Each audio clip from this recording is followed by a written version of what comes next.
To the great detectives of old-time radio from Boise, Idaho, this is your host, Adam Graham. If you have a comment, email it to me, box13@greatdetectives.net. Give us a call, 208-991-4783, and become one of our friends on Facebook, facebook.com/Radio Detectives. Well, today's episode is brought to you by the financial support of our listeners, and I want to thank you so much for your support, and I want to especially thank Robert for sending along his support, and as we do with all donations of $7 or more, we'll be sending along access to our premium site. Well, it's time now for today's episode of The Adventures of Frank Race, The Airborne Adventure. The Adventures of Frank Race, starring Tom Collins.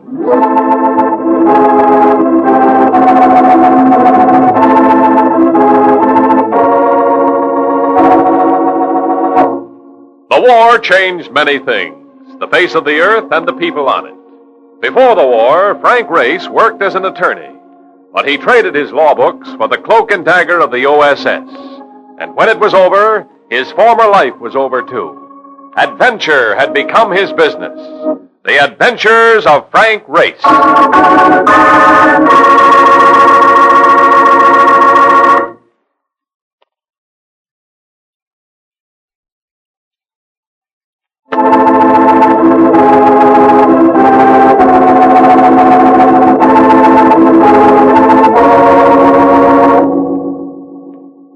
And now we join Frank Race for the Airborne Adventure.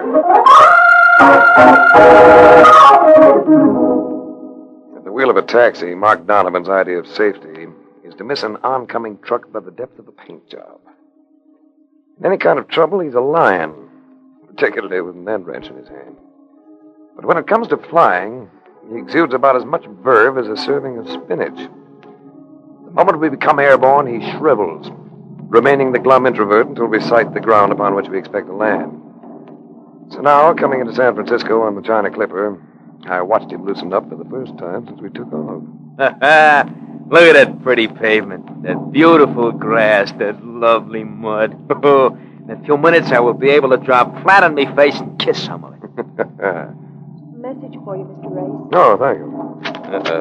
Probably another case. Well, I ain't going to mind spending a little time in Frisco. Now, listen to this, Mark. Important foreign assignment necessitates your taking off for Europe within the next 8 hours. Oh. Contact me as soon as you land. Layton International Indemnity. Oh, mother come rub it. I ain't got a chance.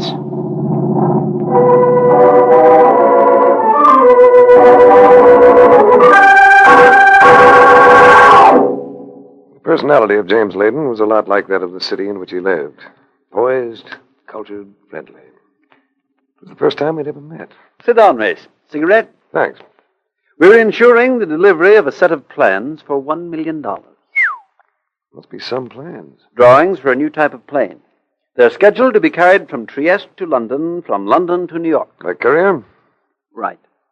And you will be the courier. My fee's going to seem like a lot of money for a messenger boy. We'll consider it a sound investment. We want those plans delivered. And now I'd like you to know Mrs. Jefferson. She's head of the aircraft company that bought the policy. Let's step into this other office. She's waiting to meet you. Mrs. Jefferson must have been about 60. She was big, had a face that reminded me of an evaporated apple, and wore clothes that would have served better as paint rags. I liked her at once. Glad to have you in on this race. Did you tell him about it, Layton? Only about the plans and the fact that we want them delivered. Know anything about flying, Race? He's a pilot, Mrs. Jefferson. I noticed that on his file. Good. As a pilot, what would you say is needed most to develop private flying in this country on a mass production basis? A fairly safe family plane that'll sell for $1,000. Exactly. Up to now, it has been considered an impossibility, but not any longer. My company has found just such a plane. A non-spinnable 4-passenger job that'll do 150 miles an hour at 8,000 feet. Just bought the plans for it. And you could build it to price? Definitely. Then you'll revolutionize flying. That's our aim. That and the profit that will go with it. I can't help being curious about one thing. What's that? Trieste seems an odd place to be finding aircraft designs. No, we didn't find them there, Race. We found them in Budapest. But other parties seem to want them as much as we do. Getting them far as Trieste costs 3 lives. That's why we finally thought of insurance. The plans are hidden now, and safe. When they start traveling again, it's going to be another story. You see, Race, your fee isn't going to seem excessive after all. Mrs. Jefferson and I left Layden's office together. She had a car waiting and insisted on giving me a lift. You fly to New York, and from there to Trieste. I'll meet you later in London, where I'll be using the name Allison for reasons of security. I'm going to give you a New York address. You'll find a man there who'll supply you with plane reservations and information about your destination to Trieste. Hasn't been transmitted to me, also for reasons of security. Now, why don't you have dinner with me? You have 5 hours yet before you leave. Well, I'd enjoy that, Mrs. Jefferson, but I have a friend. If it's a woman, the best of luck. If it's a man, have him join us. I have just stolen a cook who can do lobster thermidor in a manner... Say no more. For dinner, you're having a pair of male guests.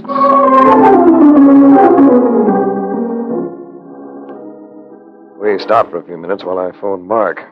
Then we drove to a brownstone front that had the look of a dowager sure of her position in life. Mrs. Jefferson rang the bell, but instead of a butler answering the door, it was opened by a man gripping a pistol. He was dressed conservatively, a well-cut suit. But if he had any interest in public relations, his attitude didn't indicate it. Come on in. Just don't make no phony moves, either of you, or I'll slap you clear out of shape, which might be an improvement for you, sister. All right, you don't have to be so obnoxious about it. Lippy dames. How I love lippy dames. Especially battle axes like you. Come on, move. Oh! He gave her a push that sent her reeling, and treated me to 1 inch of pistol barrel between my ribs. A stab that left me thoroughly inarticulate for the moment. In the living room sat 2 more of them. One was an ordinary strong-arm boy. The other could have been a businessman. He looked smooth enough to sell underwater lots by mail. Nicely done, Venner. Move them away from the door. Charlie, go and take care of that chauffeur, and then stay out front and keep your eyes open. Don't get the idea that you'll pry anything out of me. You won't. I wouldn't make up my mind so definitely if I were you. We've ways and means, you know. Very convincing ways and means. You wouldn't dare. Or wouldn't we? Venner, take over. Venner pulled several neckties from my pocket. Whirling Mrs. Jefferson round by the shoulder, he grabbed her arms, twisted them behind her, began lacing her wrists together. For an instant, this put him between me and the pistol held by Lanford. I stepped in and shoved Venner toward Lanford. It did no good. Lanford simply sidestepped and... That was a silly move, Race. My reflexes are a bit too quick for that sort of thing. I'm going to kick his teeth out for poking me like that. That's enough, Venner. Let's concentrate on the lady. I'd managed to take Lanford's pistol slap on the top side of my head, and I've absorbed kicks before. But for the moment, I couldn't have qualified as a gay and laughing boy. Nevertheless, I had to get up. I had to get up because of what they were about to do to the lady of the house. Hey, she's trussed up like a sack of spuds. All right. Here's a cigarette. You'll notice that it's lighted, Mrs. Jefferson. Now, if you're still determined to be stubborn... It's Charlie. Must be trouble. What's he trying to say? Cops. He says it's cops. We'll go out the window. What about the dame? Never mind. Come on. Reese, get me free of these things, will you? Where are you, Ray? In here! Who on earth is that? The other man who came to dinner. Hey, you all right, Race? Yeah, I will be. Now, how did you spot this setup, Mark? Oh, I got hep when I saw that creep patrolling out in front. So I went and I called the cops. Can you imagine me calling the cops? The act of a solid tax-paying citizen. Hey, what do we eat? Here, Race. Hold this compact while I tidy myself. And this for you, Mark. You'll dine tonight. That I promise. You'll dine, and in style.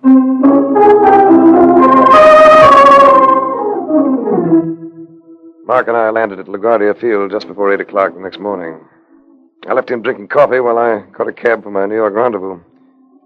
This turned out to be a 3-story walk-up, the look of which caused me to check the address I'd given the cabbie. He'd hit it on the nose, so I got out and went in. I could detect no sound from the other side of the door, but I tried again. The hallway had all the fragrance of a flophouse on a hot night, and I was anxious to click or get going. What do you want? I'm looking for a man named Rogers. He's not here at the moment. If you don't mind, I'll come in and wait for him. He may not be back for some time. After that hallway, the room actually seemed fresh. Although this may have been a delusion created by the girl's presence. She had the equipment to do that to any room, and to any man. She held my eyes to such an extent that she almost had the door open before I realized it. Yeah, wait a second. Where do you think you're going? I was going to leave. You object? This room's been pulled apart. Did you have anything to do with it? Possibly. Close the door. A woman always resents that, you know. What? A man throwing his weight around. Sometimes a man has to. It's his only weapon. Who are you? The name's Race. Frank Race. How about you? I'm Anna Marainik. Viennese? Hungarian. Not exactly. Not with that accent. I lived in London all during the war with my brother. We were refugees. It is possible that my way of speaking was affected by being in contact with so many other accents. Well, don't misunderstand me. I'll buy your way of speaking anytime. No use walking around each other like a couple of club fighters, is there? No use at all. I'd moved close to her, almost without realizing it. Now I took her in my arms, encountering no resistance. And her lips were soft, warm against mine. Finally, still holding her shoulders, I drew back to look at her.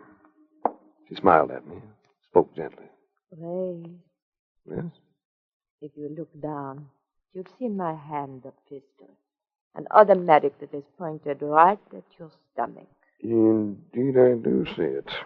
Indeed I do. So you are going to back away, and when I open the door and leave, you are going to make no attempt to stop me.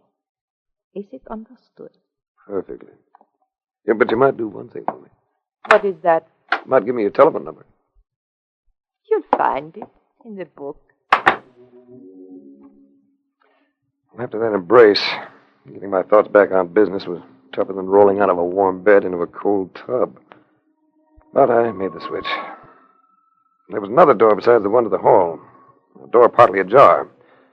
I pushed my way past it into another room, and there was a man sitting in a chair, his arms thrown wide, his legs spread as if to keep him from toppling to the floor. A bullet had entered his mouth. I didn't need a look to know what the back of his head had looked like. Probably my man Rogers. So gingerly I went through his clothes, came up with a wallet. I just opened it when a noise at the door clutched my attention. A uniformed cop stood there, engrossed in drawing a bead on my head with his pistol.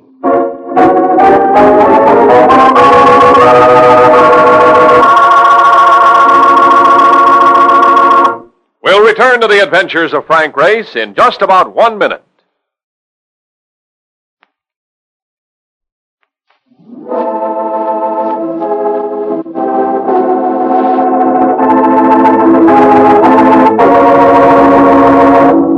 And now, back to the adventures of Frank Race.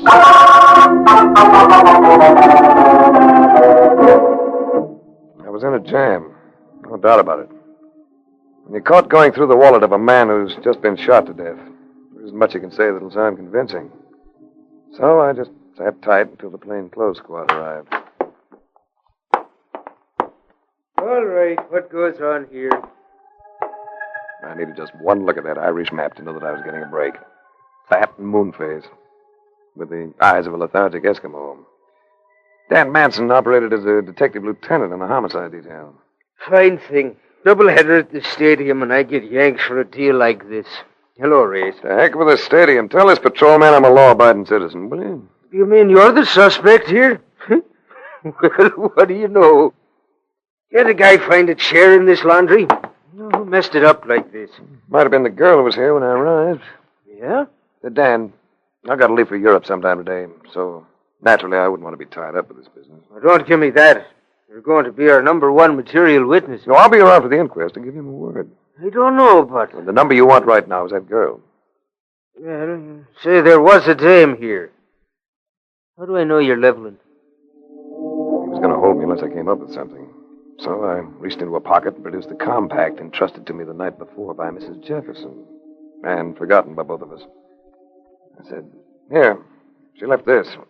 You'll find fingerprints all over it. Yeah, including yours.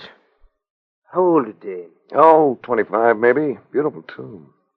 You'll have your smiling Irish face all over the front pages. Along with her legs. Well, all right, Frank. But I'll have to have your word that you'll show up for the inquest. I'll give you my word and the name of every place I expect to be for the next few days.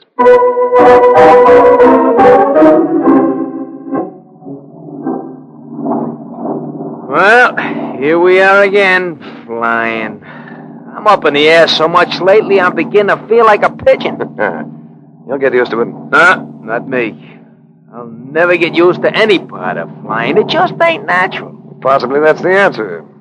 If you knew why it is that a plane flies, you might be more relaxed about it.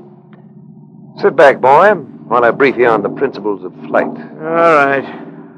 I just as soon settle for a good stiff drink.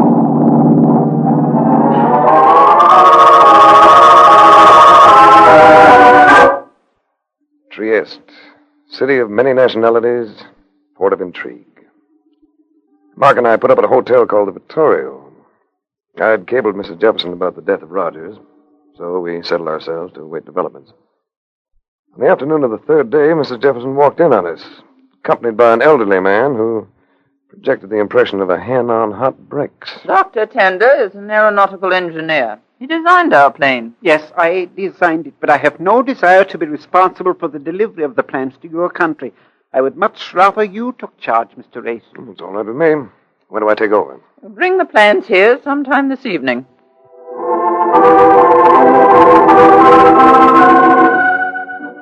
By 9 o'clock, Mark and I had become restless and hungry. Deciding they could wait for us if they arrived while we were absent, we started out for a bite to eat. But in the lobby, the sight of a girl talking to the night clerk stopped me short. Hey, chum, what goes? At the desk. It's the femme fatale I encountered in New York. And you want to call her a killer? What a lovely way to die. Something tells me this is going to be an interesting evening. I'm going to talk to her, Mark. Wherever we go, shadow us. That's Donovan. Always on the edge of things. Look, maybe she's got a friend. Then I could protect you on the spot. Get out of sight. Here she comes. Good evening, Miss Marinick. Oh, it's you. You couldn't be surprised. What do you want? Yeah, thought you might like to have dinner with me.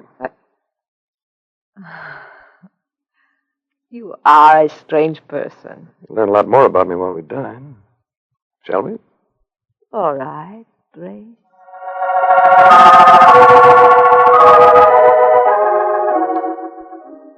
We found a little place below sidewalk level, with a floor of flat cobbles. We sat at a table of scrubbed oak, and looked at each other by the light of a candle jammed in a bottle that had once held Hennessy's 5-star cognac. Why'd you stare at me? You're so beautiful. And so lethal. I didn't kill that man, Race. He was dead when I arrived. Why were you there? Later, perhaps I may be able to tell you. You're going to give me trouble, baby. I'm sure of that. You got to give me trouble because of the look of him. The touch of him. Remember that kiss we had a few nights ago? Yes, I remember, Race. I remember. A little too well. But such things are not for me. Not yet. All right, baby. Let's have it. So you can mock me with your doubt? I can see that you and I are... What is it, Race? We're going to have company. A threesome just came in. Perhaps you know them. Those men? I've never seen them before. They spotted us. They're coming over. They move slightly to one side. Who are they? The first one in front calls him Lanford. You can classify him as a very sinister personality. Good evening, Mr. Reyes. Don't sit down, Lanford. Just keep standing there. All three of you. You have a pistol. Another excellent Luger. One that could put slugs into all of you in less time than I need to take a breath. You won't get away from us, Race, any more than Rogers did in New York. So you were the authors of that little act. Thanks for the information. Now you can listen to some news from me. I'm going out of this place while you stay behind. The young lady will probably want to stay with you. No, Race. I'll go with you. My sense of discretion said, go along. But the tone of her voice swayed me, and I nodded. Outside, the street lamps had been turned off, leaving the streets dim and shadowy. They'll follow, won't they? Yes. So we'll duck in here. It was a stable, ramshackle and with gaping holes in its boarding. We moved to the back of it, crowded into an empty stall. What is it they want? Same thing you do, I imagine. Wait. I hear something. Of course you hear something. You didn't really believe you could get away from us, did you, Race? That was by sound, Lanford. The next one won't just cripple, it'll kill.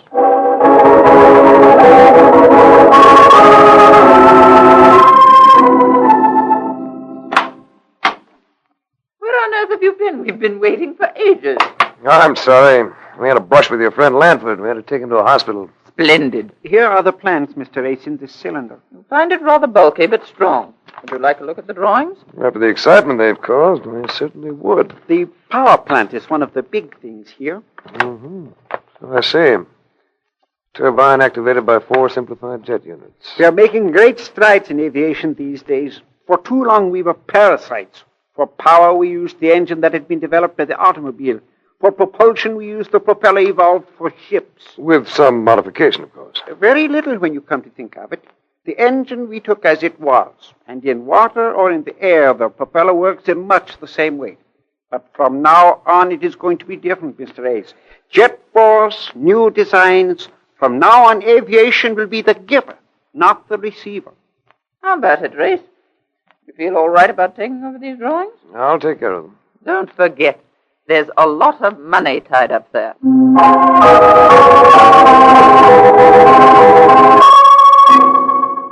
When they left, I rumpled the bed and slipped the cylinder holding the plans under the covers. I'd scarcely done this when... I'll get it, Race. May I come in, Race? Hey, thought we took you to your hotel. I have to see you again. Do you have those plans, Race? As a matter of fact, I do. Why? Those plans were developed and drawn by my brother. They were stolen from him, and they were his life. If I don't get them back... You don't believe me, do you? Maybe more than you think. What was your brother's first name? Richard. Richard Moraney. That checks. The initials RM on each corner of the plans. Now we'll check something else. What are you doing? The container is not only bulky, its walls are suspiciously thick. So I'm cutting it here and... There is something between the layers. Yes. A canvas. And it's probably a... Put that down, you idiot, before you destroy it. And you wouldn't want me to destroy an old master, would you, Mrs. Jefferson? So this is what Lanford's been after. You didn't miss a trick, did you? Big insurance for a smokescreen so he could move the painting without suspicion. With me as the clay pigeon. Pick up that cylinder, Tender. Still going to move it, Race. I know a gentleman who will pay me $500,000 for that painting. Just tell me one thing. How did you spot us? Your Dr. Tander, such an obvious fake. No aeronautical engineer would ever make the statement that the propeller of a ship and the propeller of a plane work the same way. Would he, Mark? Nah. An airplane prop makes a vacuum, which sucks the plane into it. You see, Race, I remember. While the propeller of a surface vessel literally screws its way through water, which is practically a solid. So we muffed it. We didn't miss when we saw this girl come up to your room. So long, Race. Better investigating next time. And don't try to follow me. I know how to handle this pistol right well. I don't have to follow you, Mrs. Jefferson. When you hear this cablegram, you'll be following me. Cablegram? When the police found me with Rogers in New York, they wanted to hold me as a material witness. I staved that off by telling them that a woman had been there. To prove it, I gave them that compact of yours. My compact? Yes, and it seems it had a mess of fingerprints on it. Most of them yours. I didn't kill Rogers. I was on my way to London. But you traveled under another name, you remember? Which makes me your only alibi. You're bluffing. Am I? Listen to the cablegram. Your young dame turned out to be a Mrs. Leah Jefferson, age 54. Where is she? Signed, Manson, Homicide Bureau, New York Police Department. Pay no attention to him, Leah. Let us go. I have to pay attention to him. You think I'm going to spend the rest of my life running from a murder rap? You're crazy. What are your terms, Race? I'll take the plane drawings to the States, as per your insurance contract. The canvas will turn over to the proper authorities here in Europe. We'll say we found it. All right. It's a deal. It is no deal. I, too, have an interest in this affair. No, don't lift that pistol, Leah, or I'll put a bullet in you from this gun of mine. Now, just stand quietly, all of you. And now... I was justified in doing that, wasn't I, Race? After all, he was attempting to break the law.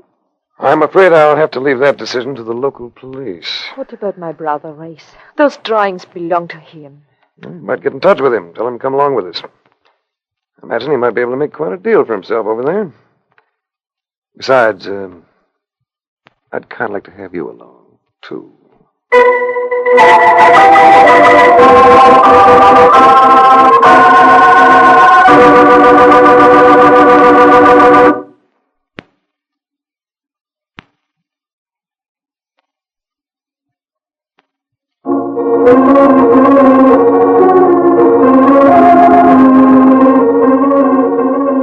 The Adventures of Frank Race, starring Tom Collins with Tony Barrett as Mark Donovan, comes to you from Hollywood. Others heard in tonight's cast were Gene Bates, D.J. Thompson, Tom Holland, Frank Lovejoy, and Parley Bear. This series is written and directed by Joel Murcott and Buckley Angel. The music is composed and played by Ivan Ditmars. Be sure to be with us again this same time next week for another dramatic chapter in The Adventures of Frank Race. Art Gilmore speaking. This is a Bruce Ells production.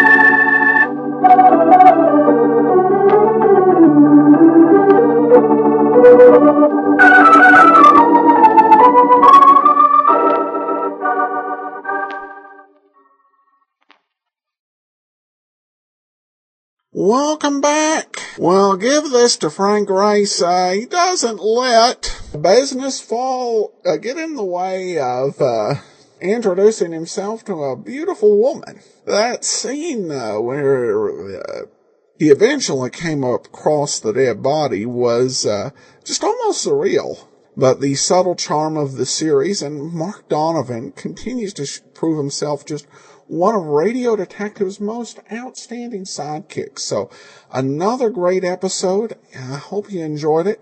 We will be back tomorrow with the Fat Man, and then join us here on Monday for another episode of Frank Race.